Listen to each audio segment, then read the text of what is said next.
Danger in the Forest. It was September 2018, and I was packing my belongings for camping. This is how I usually prefer to use the first week of my annual leave from work. I don't want to tell you the location of the area, even though I will definitely never go there again.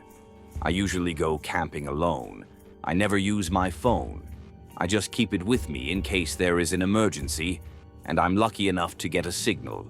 For about 5 or 6 days at the camp, I get rid of everything and return home completely relaxed. As you can see, this is the most productive holiday for me. With my mother helping me prepare, I loaded my bag with enough food, drinks, equipment needed to start a fire, and many other camping items. My mother constantly tells me, "Son, please be careful." She was saying "Don't worry, Mom. I will come back without any problems as always." "Don't worry, it's not a place where there are many aggressive animals," I said. If I were to list everything I brought with me, it would take a long time. At 5 o'clock in the morning, I got off the bus at the foot of the mountain and started heading into the forest, towards the area where I always camp, where people cannot come by car or on foot. I was going to walk for about 3 hours, and although this made me extremely tired, I enjoyed this difficult walk and light climbs while resting. Finally, I arrived at my campsite. I completed the road completely smoothly and without hearing any predatory sounds. By the time I set up my tent, took care of my lights, set up my folding table and chair, and collected enough wood and brushwood for the fire, it was already 1900 in the evening. I prepared and ate my meal and sat by the fire. I took my Rambo knife from my waist and was trying to carve the remaining branches from the branches I collected, trying to make them resemble something. Just whatever was going through my mind at that moment. I went to bed at 21:15 and woke up at 5:30 in the morning. I'm going to speed up the explanation. I just tried to give enough background, sorry. The first 3 days passed like this and without any problems, until the night of the 4th day. I woke up to a loud rustling sound coming from a bush right next to my campsite. When I looked at the time, it was 2:25 at night. I didn't pay much attention to the sound at first. I thought it would be an animal in the forest, but I could hear someone walking right in front of my tent. He was walking very slowly, probably wearing boots. I tried to keep my calm as much as I could. I had my knife in the corner of my tent and my gun in my bag in case a predator tried to attack me. Since I could reach the quietest knife, I slowly removed it from its handle and continued to listen at the ready. Whoever was outside seemed to be slowly walking around, investigating my campsite, but he was just walking around me. I listened to him silently for about 30 minutes, and I became so nervous and scared that I could no longer keep my calm. I couldn't stand it anymore, and "Who is there? What are you trying to do? I have a gun. You better identify yourself or leave this place immediately." Suddenly, all sound stopped. I was really afraid to go out, but I had to do something. Since he didn't answer, I felt extremely in danger, so I shined my flashlight at the door of my tent without opening the tent, as if that would be useful. I held it to my right, I held it to my left. There is no sound or any reflection, but I heard what seemed like a very small sound from behind my tent. I quickly turned around and pointed the flashlight at it, and suddenly I saw its reflection below the waist. He had huge legs and what looked like a machete in his hand. I screamed with a sudden reflex, "What do you want from me?" He was still standing there, and suddenly he started walking backwards. His reflection disappeared, and I heard the rustle of him entering the bushes. I quickly looked at my watch, and it was 3:11 at night. I must say that I stood on edge until the morning. At 6 o'clock in the morning, I slowly got out of my tent, and I was quite afraid that a surprise was waiting for me. I thought about packing up and leaving, but I didn't want to do that at all. So, if he wanted to hurt me, he would have tried to do so, right? He didn't steal anything from my campsite either. Maybe he was crazy, but how could he come here? The nearest village is approximately 12 kilometers away. No, I won't go. I won't let it ruin my relaxing holiday that I can have once a year. I continued doing whatever I was doing during the day. As evening began to fall, I took my night vision camera out of my bag and carefully set it up on a tree with a full view of the campsite. I don't think I really want to see what happens, but at least they can use this as evidence if something happens to me. Of course, I did not inform the gendarmerie that I came here to camp. Only my family and close friends knew the location and how many days I would stay. When it started to get dark, I felt an extreme chill. I was overreacting and jumping to every sound in the forest. I looked at the time, it was 21:10, and at that moment a terrible shout was heard from the depths of the forest. I was so scared that I was about to run away from the campsite, but in a sudden rush I went straight into the tent without even putting out the fire. I quickly took the phone out of my pocket, but forgot to pair the camera with the phone. Damn, I said to myself. Something was running towards my campsite. He was running so hard that it felt like the ground was shaking. The sounds of bushes and running got closer. He ran into my campsite and was out of breath, breathing like a bull. I don't know if he kicked the soil, picked up soil from the ground and threw it into the fire, or what he did. But he extinguished the fire with one move, the bastard. I was holding my Rambo knife upside down in a stabbing position. I covered my mouth with my hand, but it was already clear where I was. I had made a huge mistake by entering the tent. I heard him coming towards the tent, still out of breath. Just as I was about to grab the zipper of the tent, I dropped the gun to the ground out of excitement while trying to quickly pull the gun from my waist with my other hand.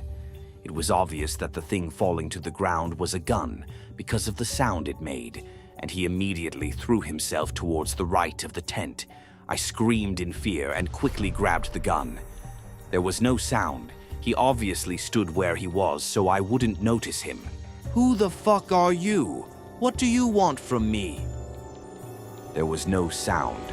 The bastard wasn't even breathing. Suddenly, he shouted and ran into the forest. My whole body was shaking with fear. "If I can see the morning, the first thing to do is get out of here," I said to myself. I think I stayed still for about 3 hours, without moving a muscle, just listening to the sounds. The crickets were so dense that their sounds almost drowned out everything else. Finally, I reached for my bottle and drank water. I kept encouraging myself to go outside, grab the camera, and see what or who it was.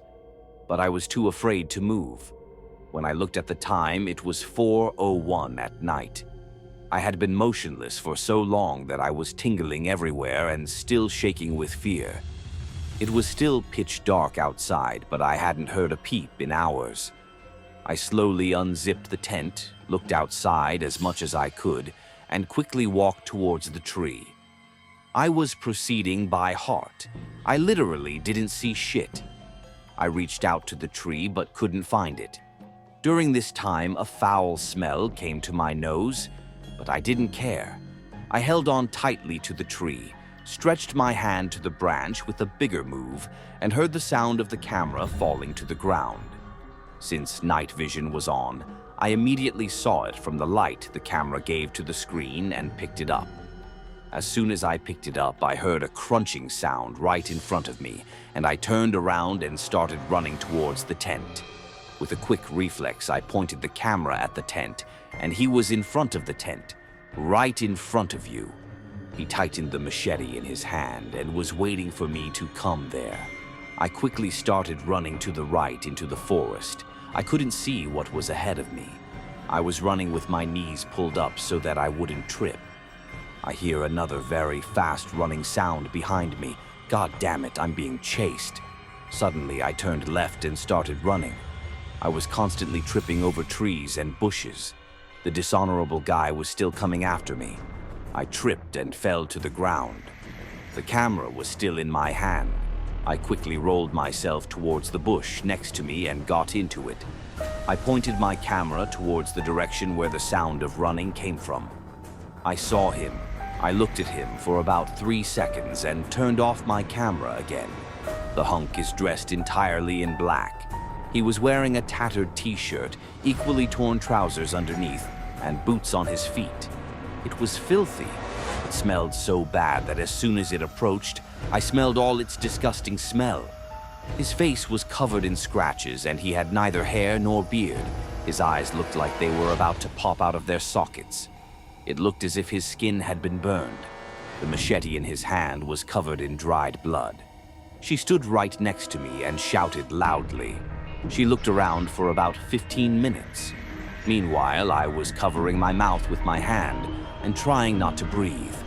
The sun was starting to show itself slightly. He looked up, grumbled something to himself, and ran away. I swear it was the first time I felt a deep sense of relief at the end of the night.